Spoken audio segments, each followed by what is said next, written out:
కీర్తనలు 150వ అధ్యాయం. యెహోవాను స్తుతించుడి, ఆయన పరిశుద్ధాలయమునందు దేవుని స్తుతించుడి. ఆయన బలమును ప్రసిద్ధి చేయు ఆకాశ విశాలమందు ఆయనను స్తుతించుడి. ఆయన పరాక్రమ కార్యములను బట్టి ఆయనను స్తుతించుడి. ఆయన మహాప్రభావమును బట్టి ఆయనను స్తుతించుడి. బోరధ్వనితో ఆయనను స్తుతించుడి. స్వరమండలముతోనూ సితారాతోనూ ఆయనను స్తుతించుడి. తంబురతోనూ నాట్యముతోనూ ఆయనను స్తుతించుడి. తంతి వాద్యములతోనూ పిల్లన గ్రోవితోనూ ఆయనను స్తుతించుడి. మ్రోగు తాళములతో ఆయనను స్తుతించుడి. గంభీర ధ్వనిగల తాళములతో ఆయనను స్తుతించుడి. సకల ప్రాణులు యెహోవాను స్తుతించుదురుగాక, యెహోవాను స్తుతించుడి.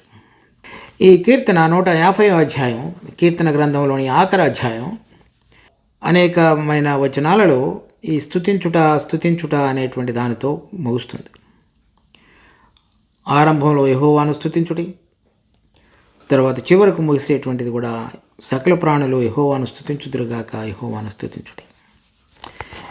ఈ దేవుని యొక్క ఉద్దేశం మనిషిని సృష్టించుటలో కలిగినటువంటిది సంపూర్ణముగా నెరవేర్చబడి పరలోకములోనూ భూలోకములోనూ ఆయన చిత్తము సిద్ధించున్నట్లుగా తన కుమారుడైన యేసుక్రీస్తు అన్నిటిలో కూడా శిరస్సుగా, ప్రభువుగా, రాజుగా తన రాజ్యాధికారాన్ని చేపట్టిన తరువాత పాడేటువంటి పాట. ఈ కీర్తనలో ఇక్కడ చెప్పబడినటువంటి 3వ వచనంలో బోరధ్వని, 4వ వచనంలో 3వ వచనంలో స్వరమండలము, తంబూర, తర్వాత తంతివాద్యములు, మ్రోగు తాళములు, గంభీర ధ్వని గల తాళములు, ఇవన్నీ కూడా ఈ వాయిద్యముల గురించి కాదు మాట్లాడుతున్నది.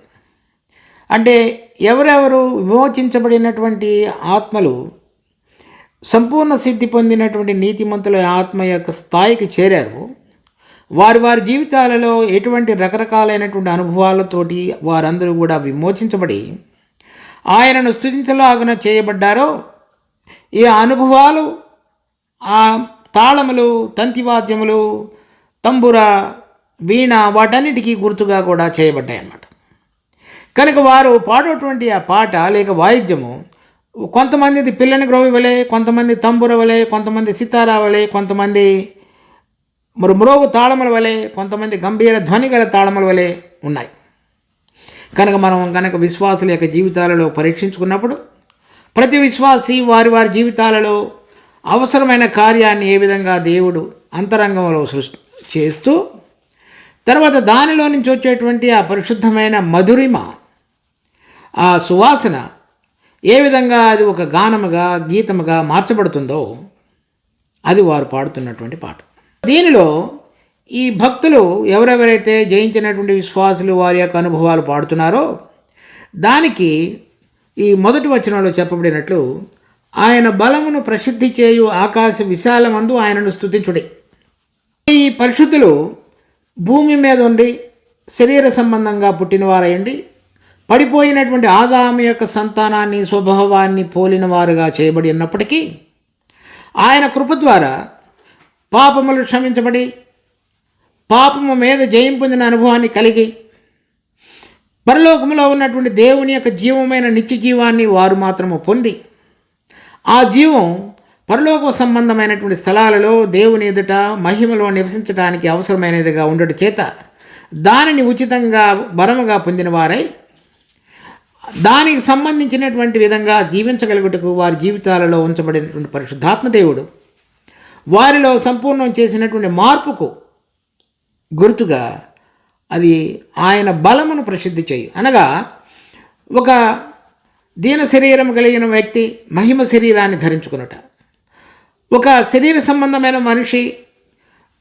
మరి ఆత్మ సంబంధమైనటువంటి విధంగా మార్చబడుట, అంతరంగంలో దేవునితో సంబంధం లేకుండా చనిపోయినటువంటి స్థితిలో ఉన్నటువంటి ఆదాము సంతానమైన మనం మరి అంతరంగంలో వెలిగించబడటం మాత్రమే కాకుండా ఆత్మలో జీవించేటువంటి అనుభవంలోనికి తీసుకుని రాబడి దేవుని జీవం ద్వారా సంపూర్ణ సిద్ధిలోనికి తీసుకుని రాబడినటువంటి వారు.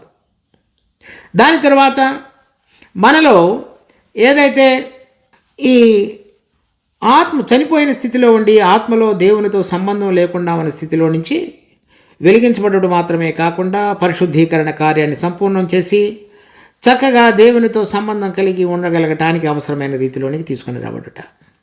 తర్వాత ఈ శరీరము మర్త్యమైనది, తర్వాత అమర్త్యములోనికి మార్చబడుట, అనగా ఎప్పుడు కూడా ఇక మరణం అనేటువంటిది వారి మీద జయం లేకుండా ఉండగలిగినటువంటి ఒక మరి ఉన్నతమైనటువంటి అమర్త్యమైనటువంటి దానిలోనికి తీసుకొని రాబడుట. తర్వాత ఇక్కడ ఉన్నటువంటిది దీన శరీరం, అక్కడ పొందబోయేటువంటిది మహిమ కలిగిన శరీరం. తర్వాత ఇక్కడ ఉన్నటువంటి మనిషి ఆదాము జీవించు ప్రాణి, ఆయన అంటే శరీర సంబంధంగా జీవించేటువంటికి అవకాశం కలిగిన వ్యక్తిగా సృష్టించబడ్డాడు. అక్కడ మార్చబడేటువంటి వాడు క్రీస్తు జీవింపచేయు ఆత్మ, ఆయన అనగా ఆత్మలో జీవించి అక్కడ కూడా ఆత్మ ప్రకారంగా జీవించగలిగినటువంటి అనుభవంలోనికి మార్చబడిన వారు కనుక ఇదంతయు కూడా ఇక్కడున్న వారందరూ కూడా పునరుద్ధానములో పాలు పొందడం ద్వారా కానీ, లేక ఆయన వచ్చినప్పుడు లేవనెత్తబడినటువంటి అనుభవం కలిగిన వారుగా ఉండడం చేతను బట్టి కానీ, ఈ ఆకాశంలో ఆయనతో పాటుగా ఉండేవారుగా చేయబడతారు. కనుక ఆయన బలమును ప్రసిద్ధి చేయు, అంటే ఈ విధంగా మార్పు చెందటానికి దేవుడు ఏ విధంగా ఒక బలమైన కార్యాన్ని తను ముందుగా ఎరిగి ఏర్పరచుకున్నటువంటి బిడ్డలందరిలో కూడా జరిగించున్నాడో అది ఆకాశంలో తెలియపరచబడుతుంది. కనుక అక్కడున్నటువంటి దేవదూతలు వారందరూ కూడా పాడబోయేటువంటి పాటలు కూడా అది ఇమిడి ఉన్నది. చూడండి కొన్ని వచనాలు. 2వ తెస్సలోనీయులకు రాసిన పత్రిక 1వ అధ్యాయం 9వ వచనం నుంచి చదువుతాం. చూడండి. ఆ దినమున అనగా ప్రభు అయిన యేసుక్రీస్తు వచ్చేటువంటి సమయంలో తన పరిశుద్ధుల యందు మహిమపరచబడుటకును, అంటే మన ప్రభు విశ్వసించిన వారందరి యందు ప్రశంసించబడుటకును, ప్రభు వచ్చినప్పుడు అట్టి వారు ఆయన సముఖము నుండి ఆయన ప్రభావమందలి మహిమ నుండి పారద్రోలబడి నిత్యనాశనము అను దండను పొందుదురు. ఎవరు? అన్యజనులు, ఆయనను వ్యతిరేకించేటువంటి వారు. ఏలయనగా మేము మీకు ఇచ్చిన సాక్ష్యమును మీరు నమ్మితరి. పౌలు తెస్సలోనిలో ఉన్నటువంటి విశ్వాసులకు చెప్తున్నాడు, మీరు నమ్మి ఉన్నారు కనుక ఇప్పుడున్నటువంటి శ్రమలలో ఏదైతే మీరు శ్రమ పొందుతున్నారో, ఎవరైతే మిమ్మల్ని శ్రమ పెట్టుచున్నారో, ప్రభు అయిన యేసుక్రీస్తు మహిమలో వచ్చినప్పుడు వారందరికీ కావలసినటువంటి దండాన్ని చేస్తాడు. అయితే మీరు 11వ వచనం, అందువలన మన దేవుని యొక్కయు ప్రభు అయిన యేసుక్రీస్తు యొక్కయు కృప చొప్పున మీ యందు మన ప్రభు అయిన యేసునామమును, అనగా ఇప్పుడు మనం జీవించే సమయంలో ఆయన యందు మీరును మహిమ నొందినట్లు, అంటే మనము అక్కడికి వెళ్ళినప్పుడు ఆయనతో పాటుగా ఉండేటువంటి సమయంలో మీరు కూడా మహిమ నొందినట్లు మేలు చేయవలనని మీలో కలుగు ప్రతి ఆలోచనను విశ్వాసయుక్తమైన ప్రతి కార్యమును బలముతో సంపూర్ణము చేయొచ్చు. మన దేవుడు తన పిలుపునకు మిమ్మల్ని యోగ్యున్నట్లుగా ఎంచునట్లు మీ కొరకు ఎల్లప్పుడూ ప్రార్థించుచున్నాం. అంటే ఇది కేవలం రక్షణ గురించి కాదు, పరలోకములో ఆయనతో పాటుగా మనము కూడా మహిమపరచబడేటువంటి సమయాన్ని గురించి పౌలు వారిని గురించి ప్రార్థిస్తున్నాడు. సో ఆకాశ విశాలంలో ఈ విధంగా రక్షించబడినటువంటి విశ్వాసులు ఏ విధంగా ఆయన యొక్క మహిమను బయలుపరిచేవాడుగా చేయబడతారో దాన్ని గురించి స్తుతిగీతములు పాడేటువంటిది. తరువాత ప్రకటన గ్రంథం 5వ అధ్యాయం 9వ వచనం నుంచి, ఆ పెద్దలు అనగా ఇక్కడ పరలోకముందు ఉన్నటువంటి సింహాసనము, ఆ సింహాసనం ఎదుట నిలబడి ఉన్నటువంటి ఆ పెద్దలు 24 పెద్దలు, వారు మాట్లాడుతున్నటువంటి ఈ మాటలు ఈ 9వ వచనం నుంచి వ్రాయబడ్డాయి. నీవు ఆ గ్రంథమును తీసుకుని దాని ముద్రలను విప్పుటకు యోగ్యుడవు. నీవు వధింపబడిన వాడవై నీ రక్తం ఇచ్చి ప్రతి వంశములోనూ ఆయా భాషలు మాట్లాడు వారిలోనూ ప్రతి ప్రజలోనూ ప్రతి జనములోనూ దేవుని కొరకు మనుషులను కొని మా దేవునికి వారిని ఒక రాజ్యముగాను యాజకులను గాను చేసితివి. కనుక వారు భూలోకమందు ఏలుదురని కొత్త పాట పాడుతారు. ఇక్కడ ఆకాశ విశాలములో ఆయన బలమును తెలియపరచబడిన తరువాత ఆయనతో పాటుగా ఉన్నటువంటి 24 పెద్దలు పలుకుతున్నటువంటి మాటలు ఏమని? ప్రతి జనములోను ప్రతి ప్రజలోను ఆయా భాషలు మాట్లాడు వారిలోనూ దేవుని కొరకు మనుషులను కొని మా దేవునికి వారిని ఒక రాజ్యముగా యాజకులుగా చేసితివి కనుక వారు భూలోకమందు ఏలుదురని కొత్త పాట పాడుతారు. ఇప్పటి వరకు పడిపోయినటువంటి అంధకార సంబంధమైనటువంటి శక్తుల సమూహము సాతాను చేత నడిపించబడి వారు భూలోకములో ఏలేవారుగా ఉన్నారు.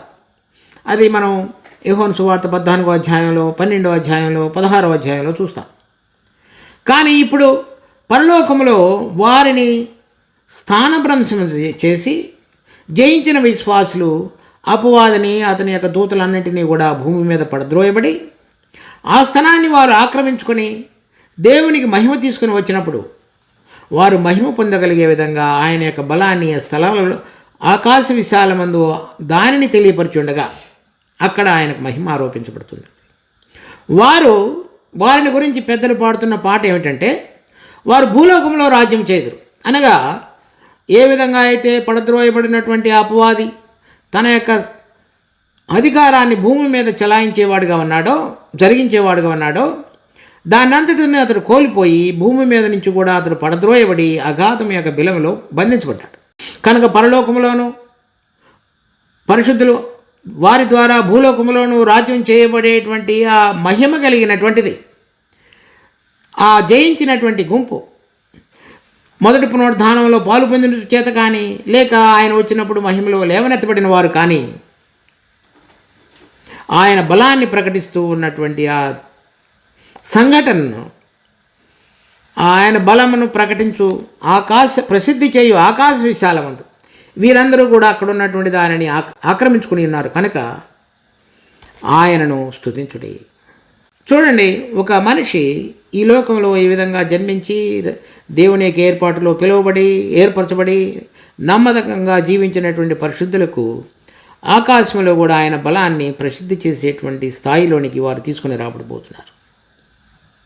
అప్పుడు పరలోకంలో ఏ విధంగా అయితే దేవుని చిత్తం జరుగుతున్నదో భూమి మీద కూడా ఆయన చిత్తం అదే విధంగా సిద్ధించబడుతుంది. దానికి కారకులుగా చేయబడినటువంటి అనేక మంది సామాన్యమైన మనుషులు మార్చబడి ఉన్నారో అది ఆయన యొక్క బలానికి సూచనగా వారు ఉన్నారు. ఆయన పరాక్రమ కార్యములను బట్టి ఆయనను స్తుతించుడి. అంటే ఆయన మన పక్షంగా విడుదల కలుగు చేయటంలోనూ, మనలో పరిశుద్ధ కార్యాన్ని జరిగించటంలోనూ, తన కృపను చూపించి మనలను లేవనెత్తి ఉన్నతమైన స్థితికి మార్చటంలోనూ ఆయన చూపించినటువంటి ఆయన యొక్క మహాతిశయము, బలము, దానిని బట్టి మీరు ఆయనను స్తుతించుడే. తర్వాత మనం చూసినటువంటి ఈ రకరకాలైనటువంటి సంగీత వాయిద్యములు, వాటి యొక్క అనుభవంలో కూడా తీసుకుని రాబడినటువంటి అనేక మంది భక్తుల యొక్క అనుభవాలుతో ఆయనను స్తుతించుట. తర్వాత 6వ వచనంలో చూస్తే, సకల ప్రాణులు యెహోవాను స్తుతించుదురుగాక, యెహోవాను స్తుతించుడే. అప్పుడు ఈ భూలోకంలోనూ పరలోకంలోనూ 2 చోట్ల కూడా, ఇప్పుడు పరలోకంలో మనం చూసినటువంటి ప్రకటన గ్రంథం 5వ అధ్యాయంలో అనేక మంది పెద్దలు, 4 జీవులు, లెక్కలేనటువంటి దేవదూత గణము, దేవుడు చేసినటువంటి మనుషులను మార్చి పరలోకంలోనికి తీసుకుని వచ్చి వారందరికీ అధికారాన్ని అప్పగించినటువంటి ఆ గొప్ప ఆ ఉన్నతమైనటువంటి సంఘటనను బట్టి ఏ విధంగా ఆయనను స్తుతిస్తున్నారు. భూమి మీద ఆయన రాజ్యం స్థాపించబడి ఇశ్రాయేలుల ద్వారా చక్కగా దేవుని యొక్క ఉద్దేశం నెరవేర్చబడి అందరూ కూడా ఆయన పరిపాలించే సమయంలో సృష్టి విడుదల పొంది మనుషులు సుఖాన్ని అనుభవించి దేవుడు మనుషులతో ప్రభు అయిన యేసుక్రీస్తు వారితో పూట ఉండి చక్కగా ఏలుట, సుభిక్షతను, సస్యశ్యామలతను, సమాధానాన్ని, దేవుని యందలి ఆనందం కలిగి దేవుడు మనుషుని సృష్టించుటలో కలిగినటువంటి ఉద్దేశం నెరవేర్చబడుట అనేది చూడగలిగినప్పుడు అది నిజమైన విధంగా దేవుని స్తుతించడానికి అందరూ సకల ప్రాణులు స్తుతించగలుగుతారు. మనం ఆకాశ విశాలమందు ఆయన బలమును ప్రసిద్ధి చేయటానికి ఇప్పుడు మనం జీవించే జీవితంలో అవసరమైన ఆయన బలము మనలో పని చేయగలుగుటకు దేవుడు మనకు కృప చూపించునుగాక. ప్రార్థించుకుందాం. మా జీవం కలిగిన తండ్రి, మీరు మీ కృపలో మాకు అనుగ్రహించిన ఈ వాక్య భాగాన్ని బట్టి మీకు ఎంతో వందనాలు. దీన్ని మాకు ఆశీర్వదించి ప్రభా ఈ వాక్యంలో రాయబడినటువంటి ఆ బలము మా ద్వారా ఆకాశ విశాలమందు బయలుపరచబడవలసి ఉండగా ఈ లోకంలో మేము ఓడిపోయిన జీవితంగా కాక మీకు ఘనత, మహిమ తీసుకుని రాగలిగినటువంటి ప్రత్యేకపరచబడి పరిశుద్ధపరచబడిన జీవితం యొక్క అనుభవంలోనికి రాగలుగుటకు మాకు మీ కృపను కనపరిచి నడిపించమని మా రక్షకుడు ప్రభు అయిన యేసు నామమున అడిగి వేడుకుంటున్నాం తండ్రి. ఆమేన్.